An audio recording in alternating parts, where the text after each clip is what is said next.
Hello, in this video we're going to introduce some of the functionality provided by Java for manipulating strings.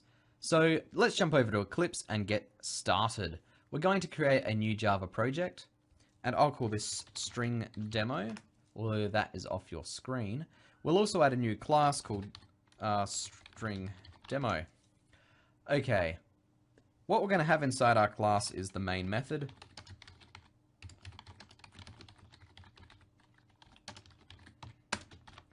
Okay, so we've dealt with strings before. A string is just a set of characters that represents, some words or whatever, a name, it doesn't matter. Now, in Java, when we're dealing with strings, we're usually using the string class. And this provides a lot of functionality for us. But to start with, let's create a string that we can deal with. So let's call this S. And we will initialize this using a string literal, and inside here we'll say welcome to Java. So this is often how we initialize strings if we want them as constants in our program. We may also be reading from files or obtaining input from the user, but the point is, when we're dealing with strings, we're using a string object. Very important to keep in mind because it provides lots of functionality for us. For example, how long is a piece of string? Or how long is a string? We could count up all of these characters by ourselves, but the string class provides methods for us. So for example, let's print out the length of this string. We get the string variable that we're storing, and we use the length method, which returns the number of characters in the string. So if we run this, we get 16, and if we were to count them, it would be 16. We trust that it's correct. What about if we want to obtain single characters from different positions in this string? For example, we might want to know what the first character of a string is. That might mean something to us.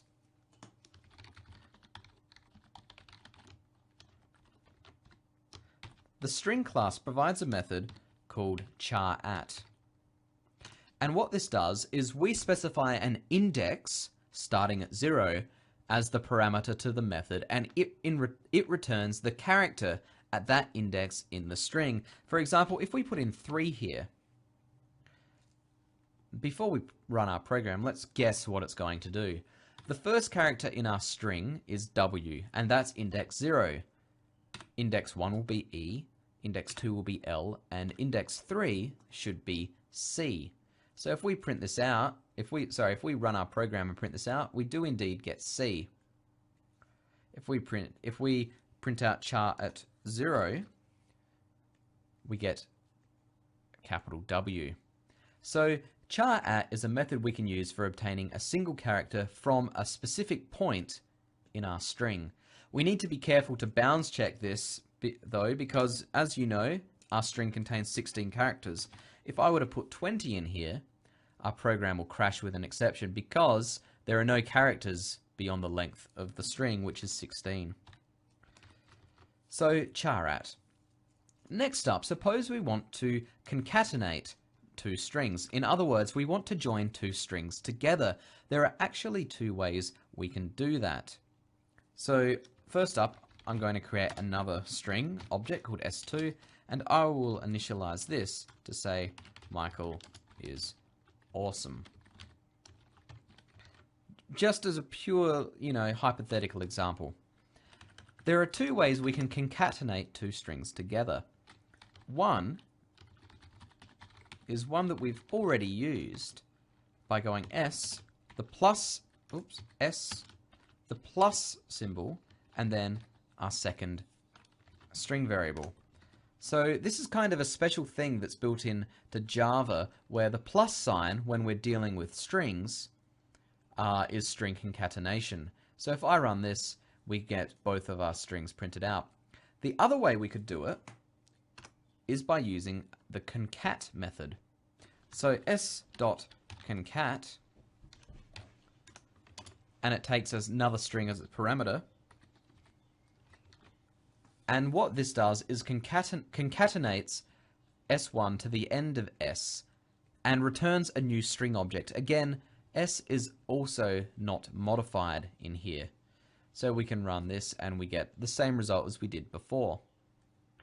Another problem we might have when we're dealing with strings is dealing with extra white space, either at the end or at the start of a string. And this becomes particularly troublesome when we're dealing with input from the user, because there might be spaces at the end. If we want, for example, to read in a username, we don't want to accidentally read in spaces at the start or the end, because we might specify that usernames have to be alphanumeric, for example. But if we run this program now, Welcome to Java has all these spaces in it. I'll comment out this line. Luckily, there's code built in for dealing with this. So we can go system.out.println s.trim. And what trim does is actually return a new string with all of this extra white space at the beginning and end removed. So now when I run this, you can see that Welcome to Java doesn't have all this space printed out.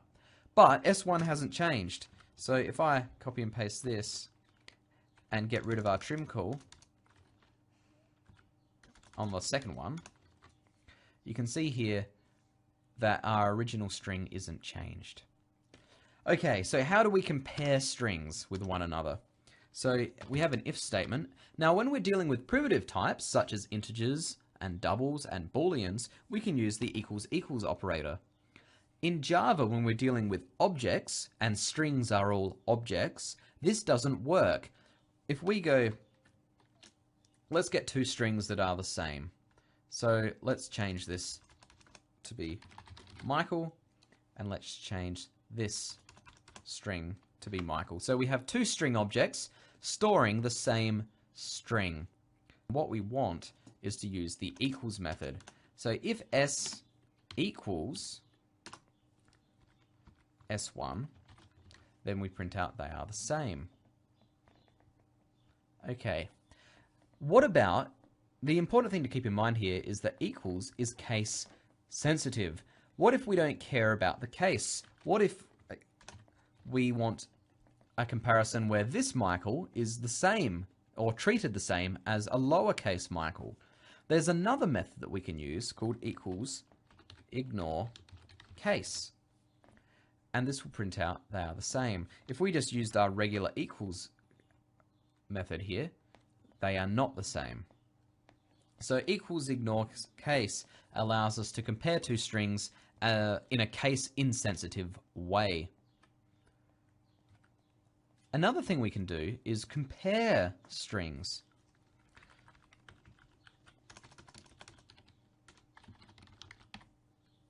And what this does is allows us to sort two strings. So let's have another name in here. Let's use Andrew.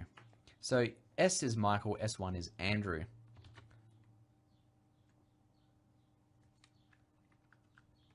What's this complaining about?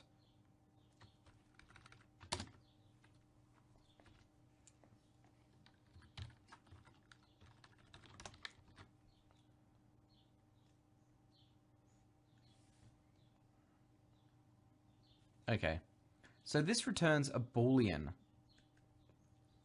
Sorry, I've been doing C++ programming. Ignore my int Boolean issues. So, compare to allows us to compare two strings, and what it does is return an integer, and this number is going to be greater than 0 if this string is greater than the parameter. It's going to return 0 if they are equal, and it's going to return a negative number if S is less than. And so this is a way that we could sort them. So if it's less than 0, we're going to print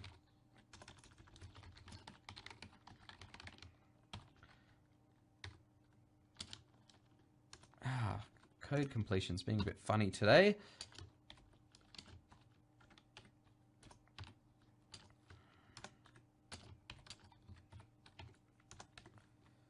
Okay,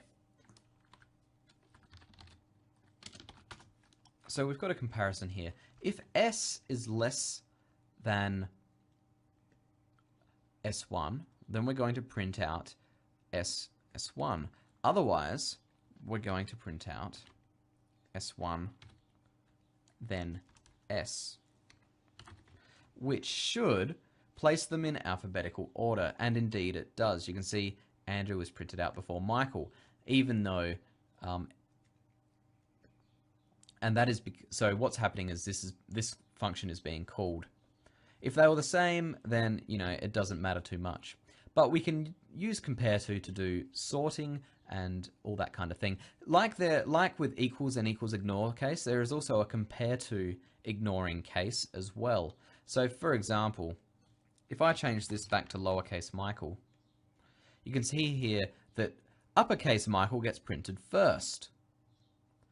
However, if we go compare to ignore case, well, it shouldn't matter too much because they will be equal, so this will still print out that. Lowercase gets printed out first. Okay, next up, we're going to look at some convenience methods for just looking at the start and the end and searching strings. So let's change S back to welcome to Java. Okay, so we can look at the start of a string very easily. I'm actually going to get rid of all of this for now, just to give us some space. So there's a method in Java that returns true if our string starts with a particular string, a prefix if you like. So we can do something like this. If S starts with welcome, oops, I forgot to close my string.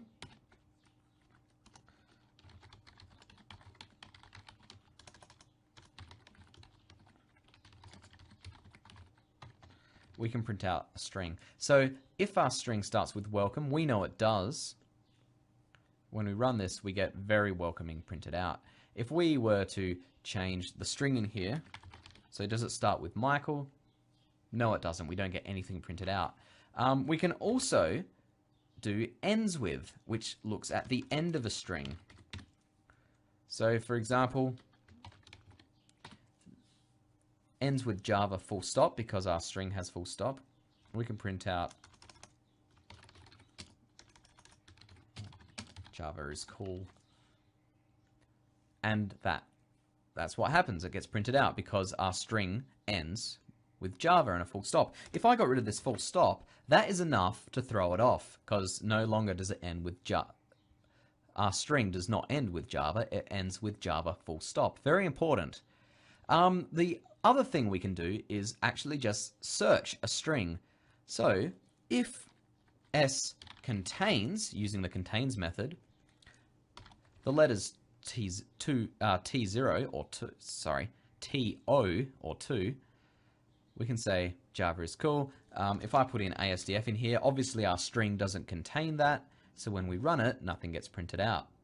So there we go. That's all I wanted to show you in this video. So what we've done is just introduce some of the functionality provided by Java for manipulating strings. Have a look at the documentation for the string class and you'll find a whole lot more. But what we've done is looked at how we can obtain the length of a string, how we can obtain characters from the string at specific points, how we can concatenate or join two strings together, how we can remove extra white space, and how we can compare strings. I realized that I forgot to convert to upper or lower case, but it's very simple.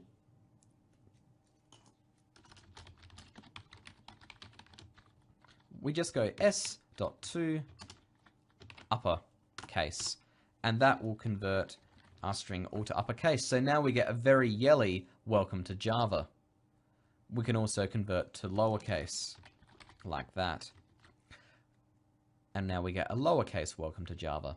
So with that, that's it for this video. We've done everything that I said I would.